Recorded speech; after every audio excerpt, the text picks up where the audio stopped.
कुंभ मेला में जब नागा साधुओं ने जी हाँ, कुंभ मेला में जब नागा साधुओं ने नकाब वाली औरत को पकड़ा तो क्या हुआ, और जब उस नकाब वाली औरत ने अपना बुर्खा हटाया तो फिर जो हुआ देखकर आप भी रह जाएंगे।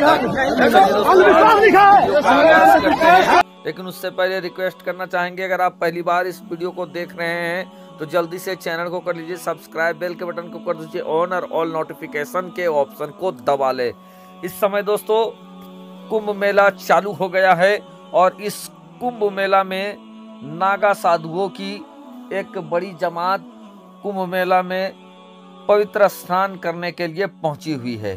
और इन नागा साधुओं का जो रहन सहन है, नागा साधुओं का जो तेवर है, नागा साधुओं का जो कल्चर है, वो आम लोग और आम साधु संतों से बिल्कुल अलग है। उनका पहनावा, उनका कपड़ा, उनका भूषण, उनका रहन सहन जो है वो आम लोगों से बिल्कुल विपरीत है। आम लोग उस तरीके से नहीं रहते हैं, बल्कि उनके शरीर में वस्त्र तक नहीं होता है, भभूति और दूसरे चीज उनके शरीरों में होता है।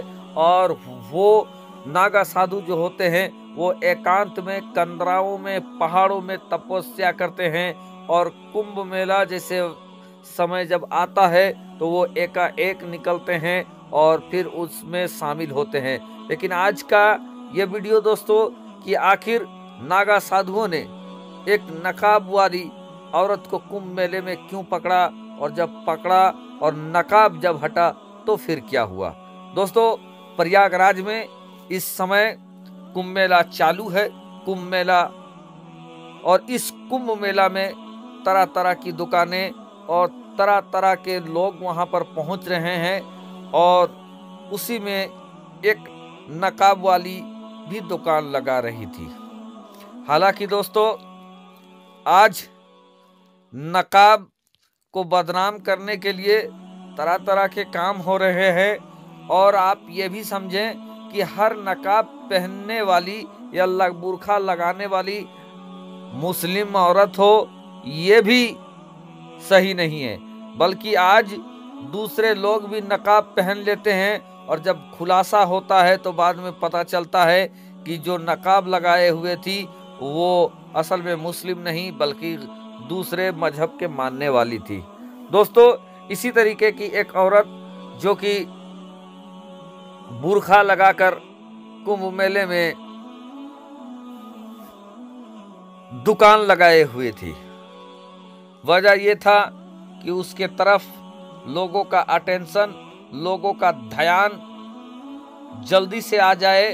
और लोग जब उसके तरफ ध्यान आ जाएगा कि अरे कुंभ मेला जहां हिंदुओं का महासमर है, हिंदुओं का त्यौहार है ये, और इस कुंभ मेले में नकाब वाली कहां से आ जाए, तो इसी सोच के साथ कि जो देखेंगे नकाब तो उस नकाब को देखते ही सारे लोग उसके दुकान तरफ खींचे चले आएंगे और फिर उसकी बिक्री वगैरह बढ़ जाएगा। लेकिन दोस्तों इसी कुंभ मेला में आप देख रहे हैं कि कुछ नागा साधु ऐसे हैं जो साधुओं को भी पकड़ पकड़ कर, जिनके ऊपर शक हो रहा है, उनसे उनका आता पता सब मालूम कर रहे हैं। और जो अगर ढोंगी अगर उनको मिल रहा है तो फिर उनका आभूषण, उनका जो साधु का लिबास है वो सब छीन ले रहे हैं। और ये साल भी हुआ है।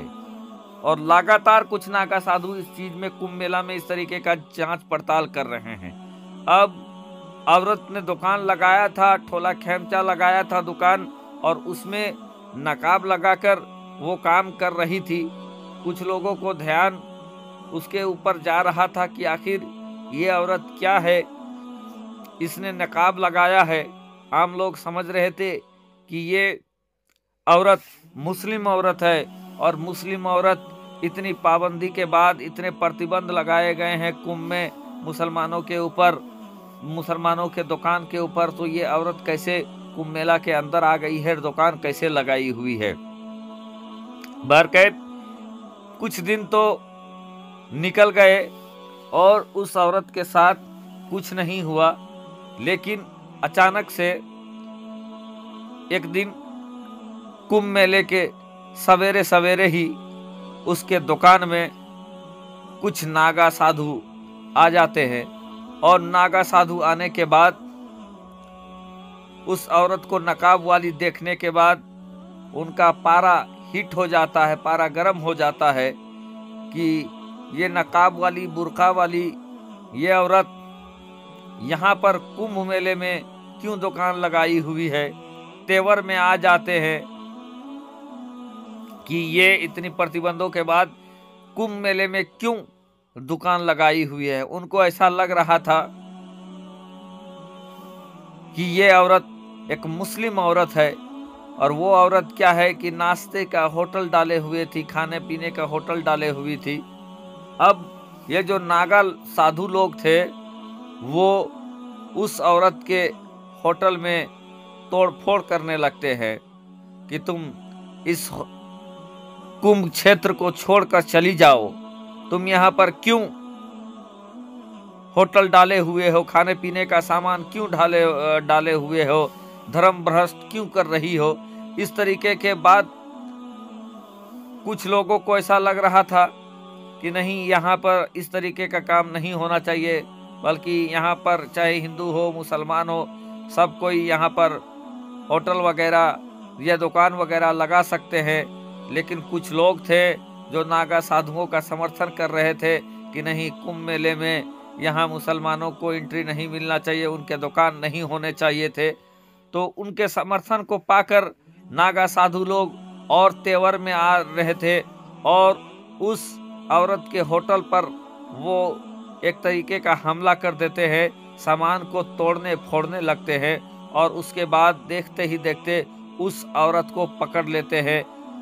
पकड़ने के बाद उस औरत से उसका आधार कार्ड मांगने लगते हैं। अब क्या था दोस्तों, औरत ने जब देखा कि चारों तरफ से नागा साधु प्रतिरोध कर रहे हैं, विरोध जता रहे हैं कि वो क्यों यहाँ पर दुकान लगाए हुए है, होटल क्यों लगाए हुए है, तो मामला ये होता है कि वो औरत अब क्या थी कि वो फंस जाती है अपने चाल में। वो बिक्री के चलते अटेंशन लेना चाहती थी, ध्यान खींचना चाहती थी, लेकिन मामला कुछ और हो जाता है। अब क्या है, मजबूरन उस औरत को अपना चेहरा से नकाब हटाना पड़ता है। नकाब हटाती है और उसके बाद जब वो अपना आधार कार्ड, जब नागा साधु उसको मुस्लिम समझकर उसका आधार कार्ड मांगते हैं, तो आधार कार्ड जब मिलता है तो आधार कार्ड में उसका बबीता नाम निकलता है। और ये देखकर सारे दंग रह जाते हैं कि कैसे जिसको मुस्लिम समझा जा रहा था वो गैर मुस्लिम था।